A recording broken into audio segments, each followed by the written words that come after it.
चलिए हम भी शुरू करेंगे। कोऑर्डिनेट ज्योमेट्री में जो सबसे पहली चीज जो आपको पता होनी चाहिए वो है कोऑर्डिनेट ऑफ अ पॉइंट। कोई बताइए इसके बारे में, आपको क्या पता है coordinates of a point? x, y। Coordinate, हाँ, कोई भी जो पॉइंट है, हमने जब कोऑर्डिनेट ज्योमेट्री पढ़ा था तो हमने देखा था हमारे पास दो एक्सिस होते थे, करेक्ट? कौन कौन से हैं दो एक्सिस? एक्स एक्सिस और वाई एक्सिस। हाँ, और कोई भी पॉइंट जो हम इस पर प्लॉट करते थे, कोई भी पॉइंट अगर प्लॉट करते थे तो वो हमारा एक्स में भी कहीं पे होता है और वो वाई में भी कुछ होता है, उसके कोऑर्डिनेट्स होते हैं। तो कोई भी जो पॉइंट पी जैसे मैं अगर ले लेता हूँ, उसका एक एक्स का कोऑर्डिनेट पहले लिखते हैं और एक वाई का कोऑर्डिनेट पहले लिखते हैं, तो उसको ढूंढना आसान हो जाता है। आपने देखा था कि x में यहाँ पर पॉजिटिव नंबर्स होते हैं, पीछे की तरफ जाएं तो नेगेटिव नंबर्स होते हैं, वैसे ही ऊपर की तरफ जाएं तो पॉजिटिव नंबर्स होते हैं और नीचे की तरफ जाएंगे तो फिर हमारे पास नेगेटिव नंबर्स होते हैं। ठीक है, यहाँ तक क्लियर है? यस। अगर मैं आपको बोलता हूँ कि मेरे पास एक पॉइंट है B जो है -4,3, कोई मुझे बता सकता है वो कौन से क्वाड्रेंट में आता है? क्वाड्रेंट आपको याद है, लास्ट ईयर हमने किया है। This is yes, first, second, third, fourth, और ये वाला जो पॉइंट है वो फोर्थ क्वाड्रेंट में आ गया। फोर्थ में आ गया, -4,3 सेकेंड क्वाड्रेंट। सेकेंड क्वाड्रेंट में, क्योंकि यहाँ हाँ एक्स वाला नेगेटिव में है, वाई वाला पॉजिटिव में, सेकेंड क्वाड्रेंट। फर्स्ट क्वाड्रेंट में तो दोनों प्लस प्लस ही होते हैं, सेकेंड क्वाड्रेंट में माइनस कॉमा प्लस होता है, थर्ड क्वाड्रेंट में माइनस कॉमा माइनस, और फोर्थ क्वाड्रेंट में प्लस कॉमा माइनस। ऐसे रहते हैं नंबर। वो डायगोनली हाँ रहते हैं। हाँ, यहाँ पे पॉजिटिव पॉजिटिव तो यहाँ नेगेटिव नेगेटिव, डायगोनल अपोजिट, और यहाँ पे अगर नेगेटिव पॉजिटिव तो यहाँ पे पॉजिटिव नेगेटिव। ठीक है, first quadrant, second quadrant, third quadrant, fourth quadrant, ये सब हमने 9th स्टैंडर्ड में देखा हुआ है। पॉइंट्स को कैसे प्लॉट करते हैं 9th स्टैंडर्ड में देखा हुआ है। एक्स के लिए कोई एक दूसरा वर्ड भी यूज किया था, याद है आपको? एक्स और वाई के लिए? Very good, abscissa, ABSCISSA, abscissa word x के लिए, और वाई के लिए ordinate word. Very good, ordinate, abscissa और ऑर्डिनेट वर्ड एक्स और वाई के लिए यूज किया। तो फर्स्ट क्वाड्रेंट में एब्सिसा ऑर्डिनेट दोनों पॉजिटिव, सेकेंड क्वाड्रेंट में abscissa negative ordinate positive, third quadrant में एब्सिसा ऑर्डिनेट दोनों नेगेटिव, एंड फोर्थ क्वाड्रेंट में abscissa positive and ordinate negative. ठीक है, ये कुछ चीजें थी। आपको कोई भी पॉइंट दिया जाए तो आप आराम से प्लॉट कर सकते हो, क्योंकि इसी चैप्टर में नहीं, आप एक और इससे कनेक्टिंग चैप्टर है जहां हम ऑलरेडी लाइंस बना चुके हैं, ग्राफ बना चुके हैं। वो है हमारा, कौन सा चैप्टर का नाम है? वेरी गुड, या लीनियर इक्वेशन में हम ऑलरेडी पॉइंट्स प्लॉट करके स्ट्रेट लाइन सब बना चुके हैं। तो ये सब चीजें तो बहुत ही हम पहले कर चुके हैं, ट्राइंगल्स बना चुके हैं, उनका एरिया निकाल चुके हैं। तो ये सब ऐसी चीजें हैं जो हम ऑलरेडी कर चुके हैं। अब यहाँ पर जो पहली चीज जो हमने सीखनी है इस पर्टिकुलर चैप्टर में, वो है कि अगर आपको एक, जैसे ये हमारा कोऑर्डिनेट प्लेन है, इसमें कोई एक पॉइंट हम ले लेते हैं, मान लेते हैं कि यहाँ पे मैंने एक पॉइंट ले लिया है, ठीक है, उसको नाम दे देते हैं P। ठीक है, उसके कोऑर्डिनेट्स मैं आपको उसके कोऑर्डिनेट्स दे देता हूँ, जैसे कि x2 y2। ठीक है, और एक पॉइंट और मैं यहाँ दे देता हूँ कहीं पे, ये, ठीक है, इसको Q दे देते हैं, यहाँ वाले पॉइंट को P दे देते हैं, और उसके कोऑर्डिनेट दे देते हैं x1 y1। ठीक है, x1 y1, ये पॉइंट और ये पॉइंट, अगर इनके बीच में आपसे कोई पूछे कि इनके बीच में डिस्टेंस कितना है, इस पॉइंट से लेके इस पॉइंट तक, जो पॉइंट P है उसके कोऑर्डिनेट्स हैं x1 y1 और जो पॉइंट Q है उसके कोऑर्डिनेट्स हैं x2 y2, या कुछ भी हो सकते हैं, प्लस में भी हो सकते हैं, माइनस में भी हो सकते हैं, ठीक है।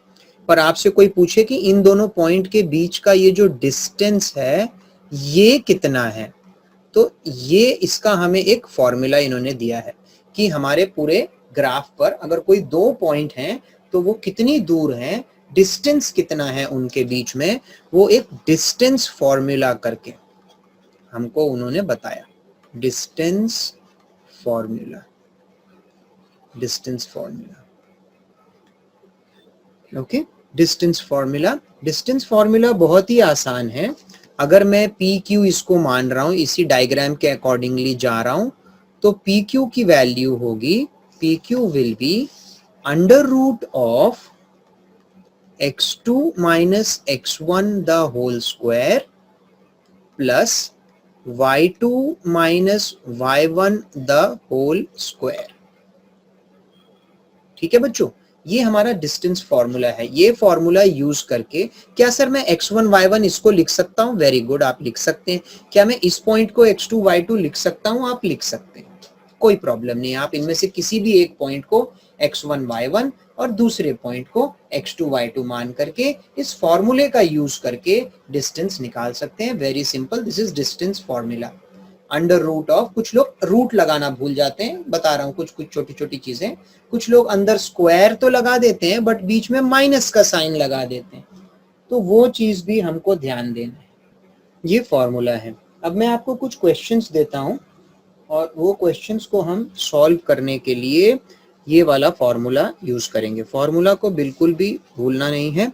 अच्छा, इसी का एक मॉडिफाइड वर्जन भी मैं आपको दे देता हूं यहीं पे। कभी कभी क्या होता है, अगर आपसे पूछता है कोई कि भाई वो जो आपका जो सेकेंड पॉइंट है, ठीक है ना, एक पॉइंट मैं यहां ले लेता हूं S और ये पॉइंट को दे देते हैं O, और यहां से एक स्ट्रेट लाइन में ज्वाइन कर देता हूं O से लेके S को, जहां O ओरिजिन है। ओरिजिन के कोऑर्डिनेट्स क्या होते हैं बच्चों? 0,0 हाँ, और ये वाला मान लेता हूँ, ये मेरा है x2, y2 है ना, x2, y2, और ये हो गया मेरा x1, y1। तो अगर कहीं, ये जल्दी करने के लिए है, अगर कहीं आपको एक पॉइंट, दोनों में से पता चल रहा है कि मेरा एक पॉइंट ओरिजिन है, तो अगर मैं इसी फॉर्मूले में पुट करके मैं डिस्टेंस OS निकालता हूं, तो देखिए क्या हो जाने वाला है, x2 माइनस x1 तो मेरा क्या हो जाने वाला है, 0 हो जाने वाला है, करेक्ट। और स्क्वायर प्लस दूसरा y2 माइनस y1 भी 0 होने वाला है। तो यानी ये कहने का मतलब है x2 का स्क्वायर और y2 का स्क्वायर का अंडर रूट, करेक्ट। यानी कि मतलब कि दूसरा वाला जो, अब ये दोनों 0 हो गए तो इनकी वैल्यू हट गई। तो कहने का मतलब है अगर मैं इसको कुछ मानूं ही नहीं और सिर्फ इसको मैं x और y मानूं, जो मेरे को दूसरा पॉइंट दिया है, तो मेरा ये फॉर्मूला थोड़ा सा मॉडिफाई हो जाएगा। इसको हटा देते हैं तो फाइनल फॉर्मूला हमारे पास बच जाएगा, distance will be under root x square plus y square if one of the points is origin। ठीक है, if one of the points is origin then the formula will be reduced to under root x square plus y square। पर अगर आपको ये नहीं ध्यान देना है, मत दो ध्यान, कोई बात नहीं है, तो बहुत आसान, नहीं ध्यान देना है मत दो। आप सिर्फ एक फॉर्मूला याद रखो और इसी में आप अच्छे से पुट कर देंगे, वहां तो आप पहुंच ही जाएंगे। ठीक है, बहुत सिंपल सा फॉर्मूला है। क्या इसके ऊपर कुछ क्वेश्चंस करें?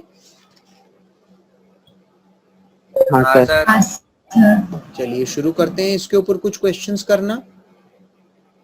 तो पहला क्वेश्चन जो हम इसके ऊपर करेंगे वो होगा हमारा यहां से। क्वेश्चन है, find the distance between the points 3,4 and 6, minus 3. 3,4 and 6, minus 3. Find the distance between the points. चलिए करिए, आंसर निकालिए इसका. सर इसमें a minus b to the whole square वाला फॉर्मूला अप्लाई. सेम यही फॉर्मूला, हाँ सेम ये फॉर्मूला जो अभी अभी हमने किया था. हमारे पास दो पॉइंट्स है ना, एक पॉइंट को आप a मान लीजिए, वो हो गया आपका 3,4 और दूसरा पॉइंट आपका b मान लीजिए जो हो गया 6, minus 3. ठीक है, इनके बीच answer sir √56. √56 is not correct answer.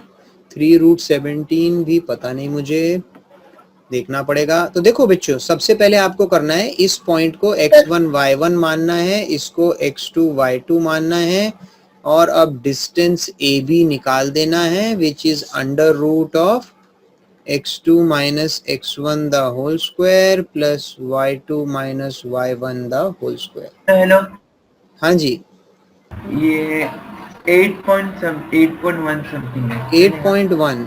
Root मत निकालिए, रूट में ही आंसर दे दीजिए, रूट चलेगा. 66. नहीं नहीं नहीं नहीं, 6 minus 3 the whole square plus minus 3 minus 4 the whole square. ठीक है, √53 कहाँ से आ रहा है पता नहीं बच्चों का. देखिए जरा, अभी भाई 6 minus 3 कितना होता है, 3 होता है, तो ये 3 का स्क्वायर हो गया. यहाँ पे -3 minus 4 कितना हो गया, -7 का स्क्वायर हो गया. सो भाई हमारी ए बी की वैल्यू आ गई है. 3 का स्क्वायर 9 होता है और माइनस का स्क्वायर भी तो प्लस ही हो जाता है ना. सो ये 49 हो गया. कितना आंसर आ गया, 58. हाँ, अंडर रूट 58. भाई आस्था देखिए, √153 कहाँ से आ रहा है. सर मैंने भी वही बोला. √58. √58 is the correct answer. √58 is the correct answer. Hello sir, हाँ बोलिए बोलिए. वो 6 minus 3 होल स्क्वायर है ना, हाँ जी, तो तो a plus b वो सब minus- करने की जरूरत नहीं है. वो सब आप तब करिए जब वहां पे कुछ अंदर कोई अल्फाबेट आ जाता है, ABCXYZ आ जाता है, तब आप वो फॉर्मूला लगाना है. ओके सर, ये तो सिंपल नंबर हैं, इनके लिए आप फॉर्मूला मत अप्लाई करिए, बहुत लंबा हो जाएगा. 6 का स्क्वायर, फिर 3 का स्क्वायर, फिर -2 into 6 into 3. Why do you want to sir do that? मैं ऐसे कर रही थी. वैसे नहीं करना है, वो तब करना है जब उनमें से कोई एक रूट का वैल्यू. वैल्यू निकालेंगे तो गलत होगा. आप जरूरत नहीं है, √58 पे छोड़ देंगे तो करेगा, निकाल लेंगे वैल्यू तो कोई प्रॉब्लम नहीं है. तो यही सब छोटी छोटी चीजें हैं जो हमने इतने टाइम में ऑब्जर्व करी हैं और वही मैं आपके सामने शेयर कर रहा हूं कि आप ये निकाल तो रहे हैं आंसर, बट वो मत करिए, a minus b वो सब मत करिए, डायरेक्टली आ जाता है और आंसर आ भी चुका है. ठीक है, नेक्स्ट क्वेश्चन देते हैं आपको. आई होप अभी कुछ कॉन्सेप्ट्स आपके क्लियर हो गए होंगे. सबसे जरूरी चीज इसमें, जैसे ही आपको 2 पॉइंट देते हैं, एक पॉइंट के नीचे x1 y1, दूसरे के नीचे x2 y2 लिखना नहीं भूलना है. तब क्या, उसको देख करके फॉर्मूले में पुट करना बहुत आसान हो जाता है. बच्चे नहीं तो जल्दी जल्दी में x2 minus x1 में कभी कभी इसी के 2 पॉइंट को पुट कर देते हैं, 4 minus 3 ऐसे. तो याद रखना है, पॉइंट्स हमारे हमेशा कोऑर्डिनेट्स के x और y होते हैं. तो कोई भी पॉइंट जो होता है वो x1 y1 या x2 y2 या x3 y3 इस टाइप का होता है. ठीक है, अगले क्वेश्चन पर आपके चलते हैं. ये था पहला क्वेश्चन. आ जाते हैं क्वेश्चन नंबर 2 पर. बच्चों क्वेश्चन नंबर 2 बोल रहा है, ये थोड़ा प्रूव वाला क्वेश्चन है. बोल रहा है प्रूव दैट द पॉइंट्स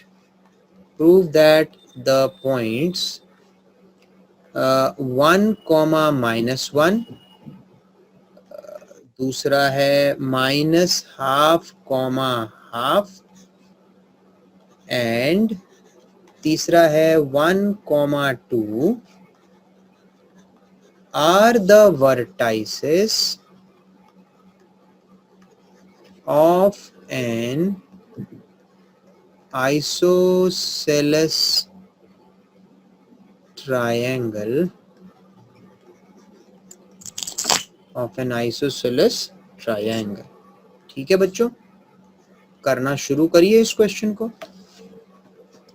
हाँ बच्चों, कोई बताओ इसको आप कैसे कर रहे हैं, क्या कर रहे हैं, क्योंकि सब एकदम शांत हो जाते हैं मेरे क्वेश्चन देने के बाद। कोई भी बात नहीं करता है, वीडियो तो दिखाना पसंद नहीं करते हैं, बात भी नहीं करते हैं। सर मुझे नहीं समझ।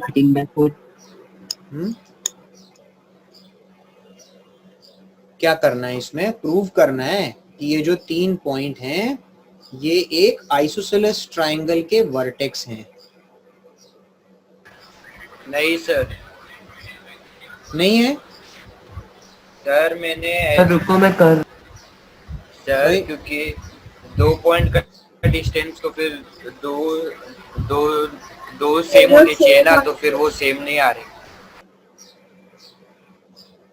अच्छा, आपके सही नहीं आ रहे हैं, ठीक है, कोई बात मैं नहीं। कर रहा हाँ, कम से कम उतनी बात तो बतानी चाहिए कि नहीं बतानी चाहिए, बच्चे तो वो भी नहीं बताते हैं तो मुश्किल हो जाता है। उतनी बात तो बताओ भाई, क्या चल रहा है, कर पा रहे हैं कि नहीं कर पा रहे हैं।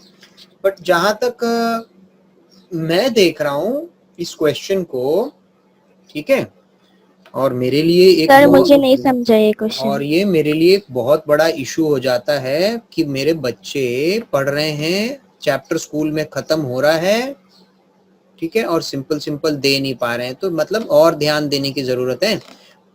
पहले तो इन क्या करते हैं, हम इन पॉइंट्स को नाम दे देते हैं, बिना नाम के ये पॉइंट अच्छे नहीं दिखेंगे।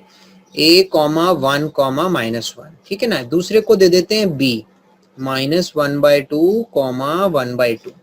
फिर तीसरे वाले को पॉइंट दे देते हैं 1, 2, ठीक है, नाम दे दिए।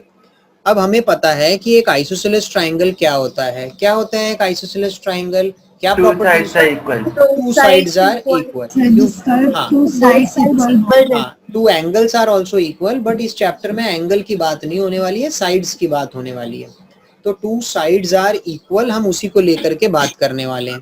तो हम तीनों डिस्टेंसेस निकालने वाले हैं, क्योंकि अगर मैं एक ऐसे बनाता हूँ, एक ट्राइंगल बनाने की कोशिश करता हूँ ए, बी और सी को लेकर के। बोलो बेटा, सर बोलो। आइसोसेलेस है सर, वो एक लास्ट साइड बची थी तो फिर उसका डिस्टेंस। अच्छा, आप बोल रहे हैं आइसोसेलेस है, ठीक है। तो ऐसे करके हमने तीनों पॉइंट यहाँ डाल लिए। अब देखते हैं इन तीनों के डिस्टेंसेस तो निकालने पड़ेंगे ना। तो पहले मैं डिस्टेंस ए बी निकाल के देखता हूँ कितना होगा, फिर मैं डिस्टेंस बी सी निकाल के देखता हूँ, फिर मैं डिस्टेंस ए सी निकाल के देखता हूँ। और अगर इसमें कोई भी 2 डिस्टेंसेस अगर इक्वल आ गए, ए बी ए सी या ए बी बी सी या बी सी ए सी, तो वो एक आइसोसेलेस ट्राइंगल बन जाएगा। तो पहले मैं कोई 2 पॉइंट ले रहा हूं ना, मैं ए और बी को ले रहा हूं। जब मैं ए और बी को ले रहा हूं तो मान लेते हैं ये मेरा x1 y1 है और बी वाला मेरा x2 y2 बन जाएगा, ठीक है ना। तो ऐसे में मैं अपना वो फॉर्मूला लगाता हूं, फॉर्मूले के अंदर मैं लिखना शुरू करता हूं।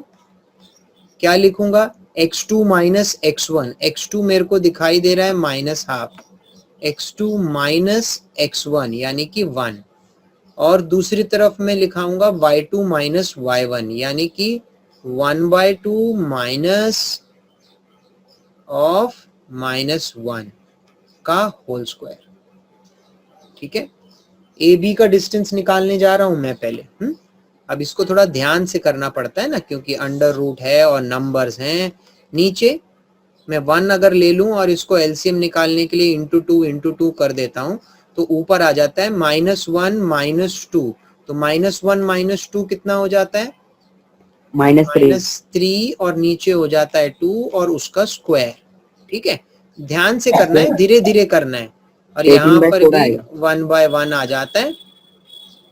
इसको भी मैं × 2 कर देता हूँ, तो यहाँ भी 1 माइनस ऑफ -2 आ जाता है। माइनस ऑफ माइनस तो प्लस हो जाता है, 3/2 + 2 3/2 का स्क्वायर आ जाता है। सो 3/2 का जब स्क्वायर आ जाता है, अब तेरे को पता है किसी भी नंबर का स्क्वायर जब करते हैं तो वो माइनस साइन हट जाता है, because minus into minus plus हो जाता है। तो ये -3/2 का स्क्वायर कितना हो जाएगा, 9/4। अगले वाले का भी हो जाएगा 9/4। अब एलसीएम दोनों का सेम है तो मैं क्या कर दूंगा, डिनोमिनेटर सेम है, 18/4 हो गया। क्या मैं इसको कुछ कर सकता हूँ? बिल्कुल कर सकता हूँ। मैं इसको ऐसे लिख सकता हूँ, √18/√4 लिख सकता हूँ। नीचे का √4 तो 2 हो गया, √18 √9/2 ऐसा आता है 2 × 3 × 3। तो कहने का मतलब है 3 2 बार है तो वो बाहर निकल गया। 3√2/2 आया क्या मेरे बच्चों का? ऐसे ऐसे, इसलिए थोड़ा डिफिकल्ट लगा मुझे, अब समझ में आया, क्योंकि ये जो नंबर्स हमने जो चूज करे थे इस क्वेश्चन में दिए थे, थोड़े से डरावने थे उन बच्चों के लिए जिनका मैथ्स थोड़ा सा हिला हुआ है। सर पर √9/2 भी आ सकता है ना? √9/2 कैसे? मेरा वो 18 का √9 का किसने बोला? मतलब 18 का √9 अच्छा, हाँ कैसे सर, होता है? नहीं होता है ना, 18 का √9 नहीं होता है, क्योंकि 9 × 9 18 थोड़ी होता है। तो वहां पे 18/4 नहीं छोड़ सकते। √18/4 छोड़ सकता है, बट अगर कहीं दूसरे वाले में दूसरा वाला सॉल्व करते टाइम अगर डायरेक्ट लास्ट वाला आएगा तो तुम्हारा सही आते हुए भी तुम बोल दोगे कि नहीं ये आइसोसेलेस नहीं है, इसलिए उसको लास्ट स्टेप तक तो पहुंचाओ। ये निकाला AB, ऐसे ही हमको निकालना है BC। अब B और C के बीच में, B और C के बीच में, ठीक है ना, तो इसको मैं x3 y3 ले लेता हूं। तो अगर मुझे BC निकालना है, B और C के बीच का डिस्टेंस, तो हमारा वो फॉर्मूला जैसे यहाँ था x2 - x1 the whole square, मतलब दोनों के x कोऑर्डिनेट्स को माइनस करना है स्क्वायर, दोनों के y कोऑर्डिनेट्स को माइनस करना है स्क्वायर। तो यहाँ पे 2 आ गए, तो यहाँ पर भी मैं वैसे ही करूंगा, दोनों के x कोऑर्डिनेट्स को, यानी 1 - -½ का स्क्वायर प्लस दोनों के y कोऑर्डिनेट्स यानी 2 - ½ का स्क्वायर। तो यहां पर भी वैसे ही हो जाता है। क्या हो जाता है? सर तीनों साइड निकाल के दिखाना ही पड़ेगा क्या? मतलब तीनों? अगर दो साइड में आंसर आ गया तो भी? अरे देखो, क्योंकि अगर तीनों इक्वल आ जाएंगी तो, हाँ इक्वल अगर तीनों इक्वल होती तो भी तो इस क्वेश्चन का आंसर नो ही हो जाता ना, कि no we can not prove it because it is not an isosceles triangle, it is equilateral triangle. वो तो और भी ज्यादा चीज हो गई, ठीक है ना। तो 2 पे रुको मत। देखो अभी तो AB और BC, मेरा नसीब अच्छा है क्योंकि इस क्वेश्चन में मुझे पता है कि AB की जो वैल्यू है और BC की वैल्यू वो दोनों सेम है। अगर मैं AB के बाद AC निकाल रहा होता तो मुझे BC निकालना ही पड़ता फिर। सर मैंने भी सारे आंसर निकाल दिए, बट हाँ। ना जो 9/4 था ना, हाँ उसको मैं प्लस करना भूल गया। हाँ, ये 3/2 हो गया, यहाँ पे 2 माइनस AC निकाला गलत आ रहा है। AC निकाला गलत आ रहा है, मतलब AC का वैल्यू कितना आ रहा है तेरा? तो मैच नहीं कर रहा है कितना आ रहा है AC का वैल्यू? सर, √1। √1 आ ही नहीं सकता। 9/4 तो ये भी √18 मतलब 2 हो गया, यानी फाइनली जाके ये 3√2/2 आ जाएगा। तो ये वाला तो आंसर हमारा सही आ गया है, ये वाला आंसर तो हमारा सही आ गया, ठीक है ना, ये वाला आंसर हमारा सही आ गया। अब AC की वैल्यू 3 है ना? हाँ, AC की वैल्यू 3 है। AC भी निकाल देता हूँ, चलो इसको मिटा देता हूँ, यहाँ पे जगह नहीं है, ताकि मैं AC की वैल्यू भी उस बच्चे को करके दिखा दूं जो बोल रहा है मेरा √1 आ रहा है। अब भाई AC की वैल्यू निकालनी है तो इन दोनों को लेना पड़ेगा, तो इन दोनों को लेता हूं मैं, AC की वैल्यू निकाल रहा हूं, ठीक है ना। पहले ब्रैकेट में दोनों के x कोऑर्डिनेट्स को माइनस करता हूं, 1 - 1 का स्क्वायर, फिर दूसरे में 2 -(-1). भाई हर चीज को ध्यान से देखना पड़ेगा, एक भी चीज गलत कर दी, 1 - 1 0 का स्क्वायर तो 0 हो जाता है, तो ये वाला पॉइंट तो हट ही गया। दूसरी तरफ 2 -(-1) तो 3 हो गया, 3 का स्क्वायर 9 हो गया। सर वो मैंने -1 भी लगाया था। हाँ, तो मैं आपको बता रहा हूँ ना अमन जी, ये मैथमेटिक्स है, चैप्टर आसान है, लेकिन एक माइनस का थोड़ा सा भी गलती कर दिया ना, क्योंकि फॉर्मूले में भी तो x2 - x1 होता है, और अगर x1 भी माइनस है तो माइनस और माइनस प्लस हो जाता है। अगर आपका मैथमेटिक्स कमजोर है, ये प्लस माइनस में ही आप बड़े डरे हुए हैं, तो आपके आंसर नहीं आने वाले सही। अब √9 3 हो गया, तो 3 आंसर हमारे पास आ गए। पहले वाले का आंसर आया था हमारा 3√2/2, दूसरे का 3, तीसरे का भी 3√2/2। सो डेफिनेटली ये प्रूव हो जाता है कि ये एक आइसोसेलेस ट्राइंगल है और आइसोसेलेस ट्राइंगल के वर्टाइसेस हैं।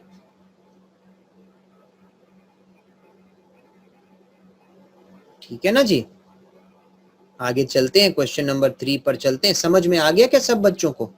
हाँ ना बोलिए, चैट में Yes, थम sir. हाँ चैट, सर। Yes, हाँ sir. हाँ हाँ सर। यस, कम से कम चैट में तो एक्टिव दिखाई दीजिए फिर, ताकि पता लगे कि आप हैं यहाँ पे, क्योंकि चेहरा तो आप दिखा नहीं रहे हैं। हाँ, तो कम से कम चैट के थ्रू मुझे कॉन्स्टेंटली पता चलना चाहिए कि मेरे सब बच्चे हैं यहाँ पर। हाँ, आगे चलते हैं, आगे चल रहे हैं ना, क्वेश्चन नंबर 3 पर आ जाते हैं। एकदम धीरे धीरे करा रहा हूँ और एक एक चीज आपको समझा रहा हूँ, समझ समझ के करिए। अगला एक क्वेश्चन लेता हूँ और इसमें भी ना शो वाला ही है, तो आप शो करिए। शो दैट द पॉइंट्स -3, -3, ठीक है। एक और लेता हूँ, रुकिए, सॉरी, इसको हटाना है मुझे। 3,3 and -3√3, 3√3 are the अमन। हाँ सर। अमन बेटा, आपने जो मुझे आंसर शीट भेजी वो आई थिंक सिर्फ फोटो क्लिक करके भेज दिए थे। सर वो कैम स्कैनर डिलीट हो गया था। हाँ, CamScanner, Clear Scanner, Adobe Scanner, बहुत सारे हैं, उनमें से कोई भी यूज करके प्लीज उसको कन्वर्ट करके भेजो।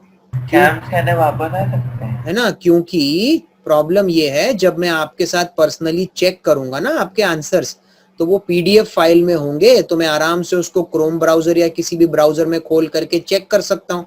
अगर वो आप पिक्चर्स डालेंगे तो पिक्चर्स को तो एक एक पिक्चर को मुझे खोल खोल के अलग अलग चेक करना बड़ा मुश्किल पड़ जाएगा। ठीक है, इसलिए मैं आपको बोल रहा हूँ उसको पीडीएफ में डाल के भेजेंगे तो चेक भी कर देंगे आपके सामने सामने, और इमीडिएटली आपको व्हाट्सएप पे एक ही सेकंड में वापस सेंड भी कर सकते हैं। सर सेंड कर दूँ? हाँ जी, वैसा कर दीजिए, वैसा कर दीजिए।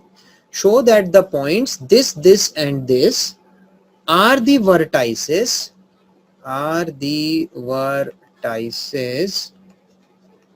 Of an equilateral triangle. ठीक है, चलिए करिए। तो इसमें सिर्फ यस यस बोलने से चलेगा नहीं, शो करना पड़ेगा। मतलब आपके जो तीनों साइड्स हैं वो इक्वल आनी पड़ेंगी, और इक्वल आने का मतलब ये नहीं है कुछ भी कैलकुलेशन कर दो, आपके आंसर्स हमारे आंसर्स के साथ मैच होने चाहिए। चलिए, पर कर दीजिए, ये भी वर्किंग तो पिछले क्वेश्चन जैसा ही है। हेलो सर, बोलो बोलो। Is A B equal to 0? A B अगर 0 हो गया तो भाई ट्राइंगल की साइड एग्जिस्ट ही नहीं करेगी, तो कैसे प्रूव करेगा वो? यहाँ तो जब बोल रहा है कि शो करो, मतलब कि इक्विलेटरल ट्राइंगल तो आएगा ही आएगा। पर अभिनया, तुम्हारी जो ए बी की वैल्यू है वो मेरी वैल्यू से मैच नहीं कर रही है। 0 + 0 कितना होता है? 0 + 0 तो भाई 0 ही होता है, कुछ नहीं में कुछ नहीं ऐड करोगे तो कुछ नहीं आने वाला है। हमने क्या स्क्वायर रूट ब्रैकेट में -3 + 3 नहीं नहीं, ऐसे बोलो मत, आप क्वेश्चन को ध्यान से पढ़ो, x1 y1 की वैल्यू ठीक से पुट करो। ठीक है, जैसे पिछले क्वेश्चन में, समझा। हाँ हो जाएगा, जैसे पिछले क्वेश्चन में इन्होंने भी वही बोला था।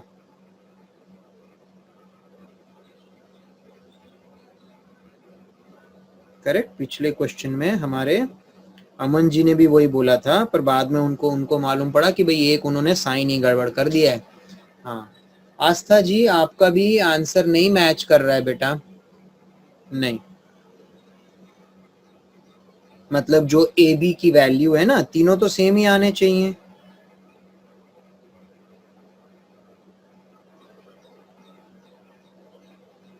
√/12?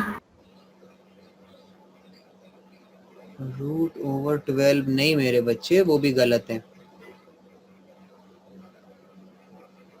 √6? हेलो। नहीं नहीं बेटा, गलत है, गलत है। आस्था जी, अब आपका सही आंसर लग रहा है मुझे। हाँ अमन जी, अब उसको आगे भी तो करिए, आपने जो लिखा है ना। हाँ, अंडर रूट करके जो लिखा है, ऋतुजा जी आपने भी सही लिखा है, पर उसको आगे और थोड़ा सा मॉडिफाई करना पड़ेगा, है ना। उसका आपको प्राइम फैक्टराइजेशन करके जो दो दो बार होते हैं उनको बाहर लिखना पड़ता है ना, वैसा करना पड़ेगा। Sir chat box. Chat box, हाँ अब ठीक आ रहा है नीतीश मोहंती तुम्हारा, पर उसको अभी उसमें करिए, हाँ आगे हाँ करिए। हाँ हितेश, तुम्हारा पहले वाला गलत था, दूसरा जो लिखा है वो सही था। नहीं, जो अभी तो तुमने मेरा अभी जो लेटेस्ट लिख के भेजा है वो गलत है। चलो अब इतनी देर हो गई तो चलो डिस्क्लोज कर ही देते हैं। अभी नहीं प्लीज प्लीज। वो है, सबका आंसर आना चाहिए अंडर रूट 72 आना चाहिए, जिसको हम लिखते हैं 6√2। तो तीनों साइड की वैल्यू 6√2 आनी चाहिए। सर मेरा आंसर सही था क्या? सर एक बार करके बताना। हाँ बताता हूँ बेटा।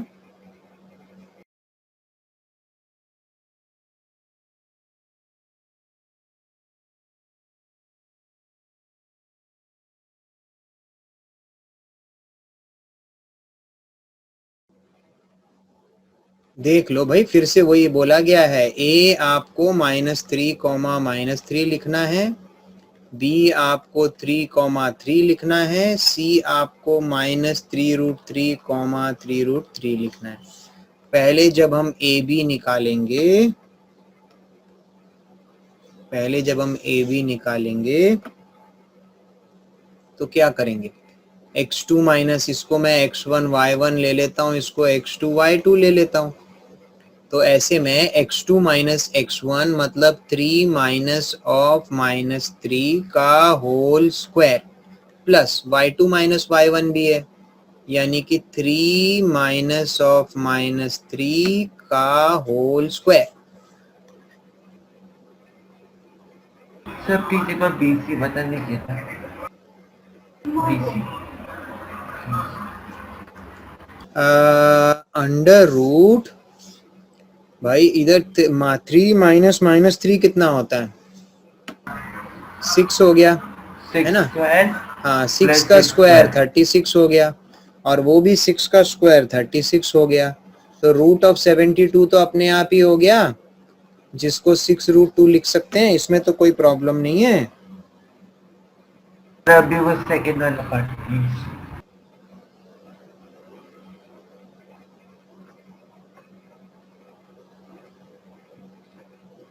अच्छा, एक निकालते हैं BC का। कौन सा चाहिए? BC। बीसी हाँ तो BC निकाल लेते हैं। B और C, ये x3 y3 हो गया, है ना। मैं तो उसका फॉर्मूला भी देखो, फिर उसमें भी वैसा ही करते हैं ना। पर वो 3 माइनस √3 का स्क्वायर कैसे निकालें? रुको तो यार, दिस माइनस दिस, यानी -3√3 माइनस ऑफ कितना था?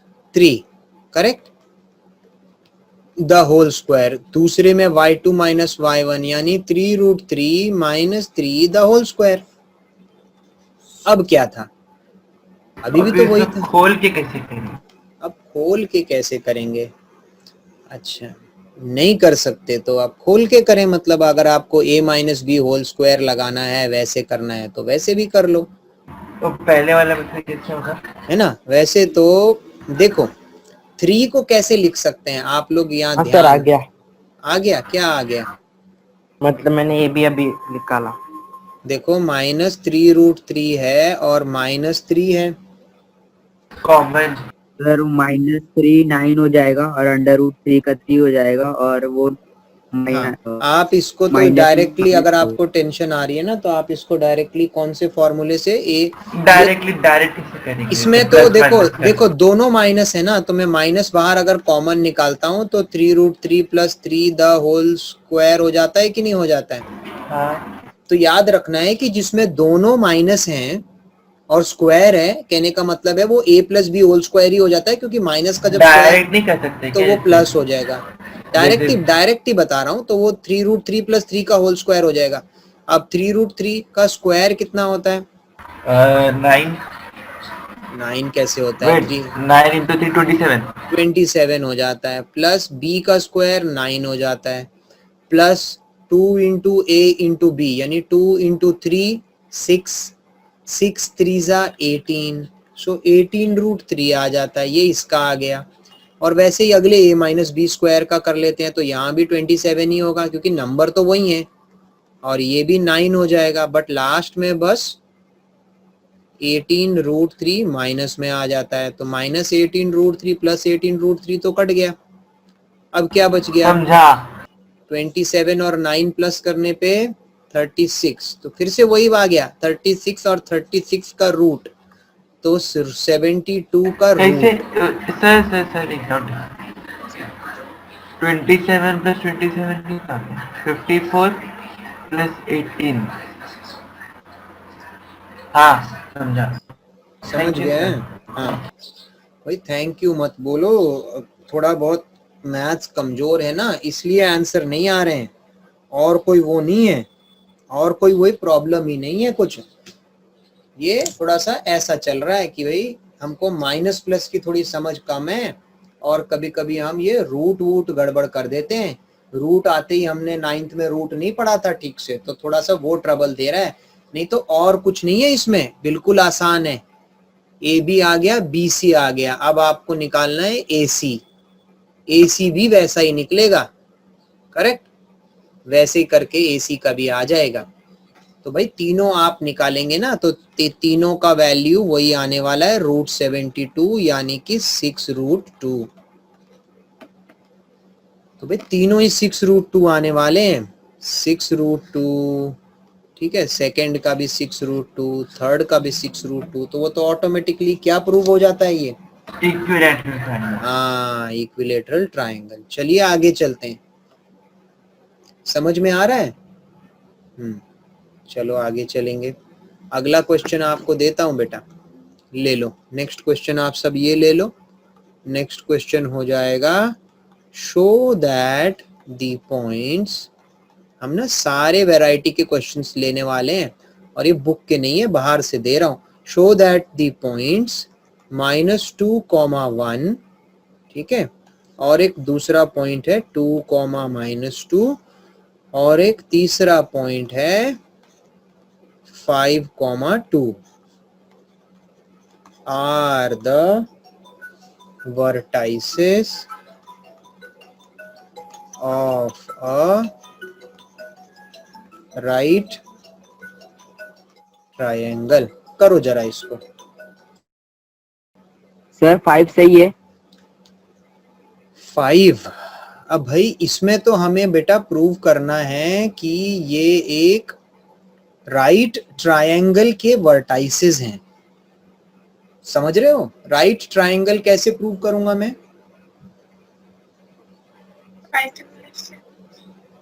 कैसे प्रूव करूंगा कि एक राइट ट्रायंगल है? मुझे राइट ट्रायंगल प्रूव करने के लिए पाइथागोरस थ्योरम के अलावा तो कोई तरीका है नहीं बेटा मेरे पास, ठीक है ना? तो आप एक एक साइड मत बताओ, तीनों साइड निकाल लो। तीनों साइड जब निकल जाएंगी, उसके बाद हमें उनको पाइथागोरस थ्योरम में डालना पड़ेगा, और अगर वो अप्लाई होता है पाइथागोरस थ्योरम, यानी base square plus perpendicular square is equal to hypotenuse square आता है ना? जो 3 वैल्यू आएंगी उनमें से 2 छोटी वैल्यू को एक तरफ, और जो सबसे बड़ी वैल्यू होगी उसको दूसरी तरफ, और पाइथागोरस थ्योरम अप्लाई करेंगे। अगर तो वो अप्लाई हो जाता है तो ही हम बोलेंगे कि it is a right angle triangle. तो साइड से कुछ नहीं पता चलेगा। Sir chat box.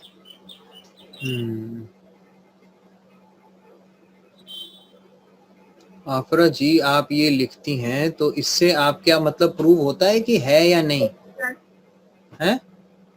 प्रूव हो रहा है। प्रूव हो रहा है, फिर ठीक है, आपका आंसर बिल्कुल सही है, प्रूव हो रहा है तो। ए बी और बी सी की वैल्यू कितनी आ रही है बच्चों? ए बी और बी सी की वैल्यू? Sir 5 centimetre. हाँ तो मेरा ए बी और बी सी 5 सेंटीमीटर आ रहा है। हाँ, ए बी और बी सी 5 आना चाहिए। सर ए सी अंडर रूट 50 आ रहा है। ए सी अंडर रूट 50, अंडर रूट 50 वो भी सही, उसको भी चेंज कर ले, चाहिए तो चेंज कर ले उसको। ठीक है सर। उसको चेंज कर लो। सर मैंने चैट बॉक्स में आंसर भेजा। हाँ ठीक है, ठीक है, 5√2 आपका सही आया, 5√2 सही आया।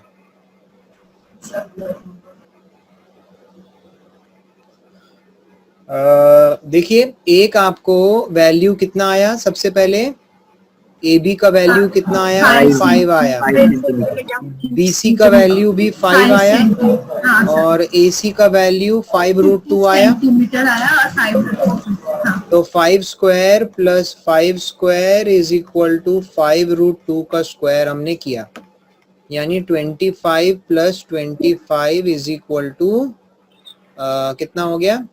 25 into 2। 25 into 2 50, so 50 is equal to 50। तो भाई ये तो प्रूव हो गया कि ये राइट एंगल ट्राइंगल है, क्योंकि ये पाइथागोरस थ्योरम को, पर ये करने से पहले ऊपर लिख देना बाय यूजिंग पाइथागोरस थ्योरम, या फिर पाइथागोरस थ्योरम का अगर स्टेटमेंट आता है तो वो लिख देना, the sum of the square of the base added to, या the sum of the square of the base and altitude is always equal to the square of the hypotenuse, और तब जा करके आप अप्लाई करके ये आंसर निकालेंगे और बोलेंगे yes it is a right angle triangle.